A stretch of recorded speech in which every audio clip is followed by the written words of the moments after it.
আমি আজকে 2026-28 যে কার্যনির্বাহী পরিষদের যে নির্বাচনটি অনুষ্ঠিত হতে যাচ্ছে, আপনারা জানেন যে ইতিপূর্বের কমিটির প্রেসিডেন্ট ছিলেন আমাদের বাংলা চলচ্চিত্রের অহংকার জনপ্রিয় খল অভিনেতা মিশা সওদাগর ভাই।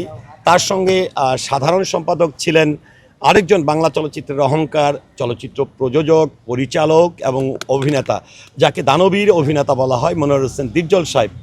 তো আমি আজকে এই নির্বাচনের এই মুহূর্তে এসে আমি মিশা ভাইকে পাশে পাচ্ছি। ডিপজল ভাই শারীরিক অসুস্থতার কারণে তিনি দূরে আছেন, তারপরেও আমি শ্রদ্ধার সঙ্গে স্মরণ করছি এবং কৃতজ্ঞতা প্রকাশ করছি মিশা ভাইয়ের প্রতি, ডিপজল ভাইয়ের প্রতি। এই জন্য কৃতজ্ঞতা প্রকাশ করছি যে আমি গত 2024-26 যে নির্বাচনটি ছিল সেখানে আপনারা নিশ্চয়ই অবগত আছেন, আমি কিন্তু মিশা ভাই এবং ডিপজল ভাইয়ের প্যানেলের বিপরীত প্যানেল থেকে এসে নির্বাচিত হয়েছিলাম, অর্থাৎ মাহমুদ কলি, নিপুণ আক্তার প্যানেল থেকে এসেছিলাম।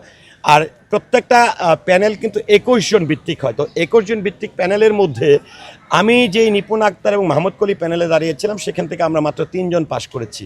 তো আমরা যখন পাশ করলাম, পাশ করার পরেই মিশা ভাই এবং মনোয়ার হোসেন ডিপজল ভাই আমাদেরকে ডেকে একটা কথা বলেছে যে তোমরা কোন প্যানেল থেকে এসছো এটা তোমরা কখনোই মাথায় নিবা না। আমরা সবার একটাই উদ্দেশ্য, শিল্পী এবং সংগঠনের স্বার্থে কাজ করা। আজকের থেকে মনে করবা যে তোমরা আমাদের প্যানেলে ছিলা।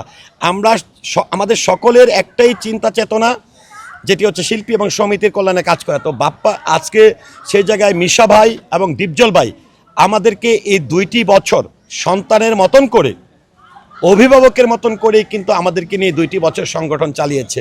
তো আমি যেহেতু ডিপজল ভাই শারীরিকভাবে অসুস্থ আছেন, আমি আজকে এই ভিডিও চিত্রের মাধ্যমে আগামী নির্বাচনে আমাদের জন্য দোয়া প্রার্থনা করে আমি মনোয়ার হোসেন ডিপজল ভাইয়ের জন্য সকলের কাছে দোয়া প্রার্থনা করছি। সেই পাশাপাশি আমরা মিশা ভাই আছে, থাকবে, এবং আমরা যেহেতু তিনি বেশ কয়েকবার সভাপতির দায়িত্ব পালন করেছেন, সাধারণ সম্পাদক করেছেন, এবং ডিপজল ভাইও সাধারণ সম্পাদক করেছেন, সেই ক্ষেত্রে আমরা ডিপজল ভাই বলি, মিশা ভাই বলি, ওনাদের সুপরামর্শ নিয়ে আমরা আমাদের শিল্পী সমিতিকে ইনশাল্লাহ সামনের দিকে এগিয়ে নিয়ে যাব। লোডশেডিং কিংবা ঘরের বাইরের তীব্র গরমে ওয়ালটন রিচার্জেবল ফ্যান থাকলে থাকবে শুধু বাতাস আর বাতাস।